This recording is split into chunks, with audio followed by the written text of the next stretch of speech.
जब ज़्यादा घर में पितृदोष हो ना, ऐसा लगे कि पितृदोष बहुत ज़्यादा है, 1 रुपये कमा रहे हैं, 1.25 रुपये खर्च हो रहा है, हाथ में पैसा नहीं टिक रहा, दुकान 4 दिन अच्छी चल रही है, फिर व्यापार डाउन हो जाता है, कोई पैसा लेकर भाग गया नहीं दे रहा, कहीं कर्जा मात्रा बढ़ गई है, ये पितृदोष के लक्षण है कुछ। इसमें आपके घर में जो भी रुद्राक्ष पड़ा हो, जो भी रुद्राक्ष रखा हो, क्योंकि संभाल के तो आप रखते नहीं, पटक देते हो यहां में, जो भी रुद्राक्ष आपके घर में रखा हुआ,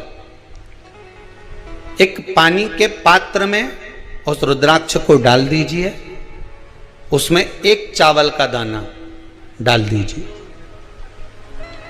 महाराज, परिंदा जहां होता है, मटका, हंडा या रसोई घर में आपका जो पानी भरने का स्थान होता है, जिसको आरो वारो क्या क्या लगा के रखते हो, उसी के कहीं पास में उस कलश को रख दीजिए, ऊपर से उसको ढक दीजिए।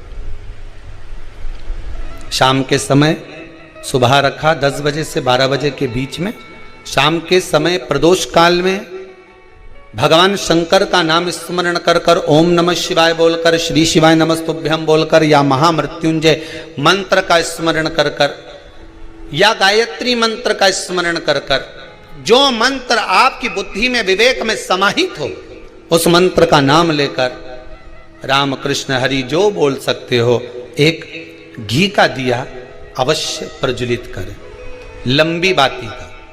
कौन सी बाती का? फूल बत्ती का नहीं, गोल बत्ती का नहीं, लंबी बाती का। बत्ती का मुख दक्षिण की ओर, कहां पर होना चाहिए? दक्षिण की ओर, ना पूरब, ना पश्चिम, ना उत्तर। बत्ती का मुख कहां हो? दक्षिण की ओर।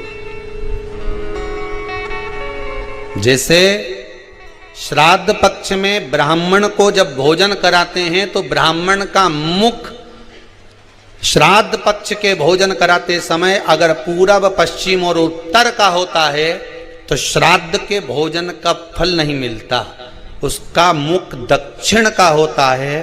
तो हमारे घर के जितने भी पितर उस तिथि में गए होते हैं, सबको उसका भाग मिल जाता है और पितृदोष समाप्त हो जाता है। इसलिए ब्राह्मण का मुख श्राद्ध पक्ष में भोजन कराते समय दक्षिण का होना चाहिए।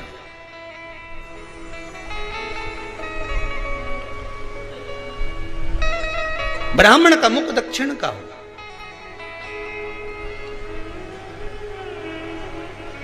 यहां तक शास्त्र कहता है, महाराज अगर गौ माता को श्राद्ध पक्ष में अगर भोजन दे रहे हो तो गाय का मुख अगर दक्षिण का है, गाय का, आपका मुख भले उत्तर का हो, गाय का मुख दक्षिण का हो, आपका मुख भले पूरा पश्चिम कहीं का, गाय का मुख अगर दक्षिण में, अगर आपने दक्षिण में गाय को खड़ी कर रखा है और दक्षिण में उसका मुख और आप भोजन दे रहे हो, तो शास्त्र कहता है कि किसी पिंड की जरूरत नहीं पड़ती, गाय स्वतः कल्याण कर देती है, गौ माता स्वतः कल्याण कर,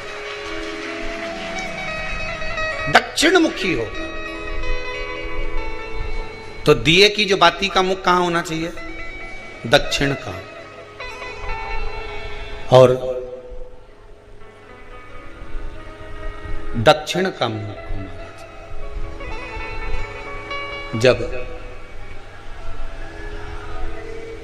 जब दक्षिण का मुख हो, दक्षिण की ओर बाती हो महाराज, तब दक्षिण की बाती जलाने के बाद में भगवान से वहीं पर प्रार्थना करें।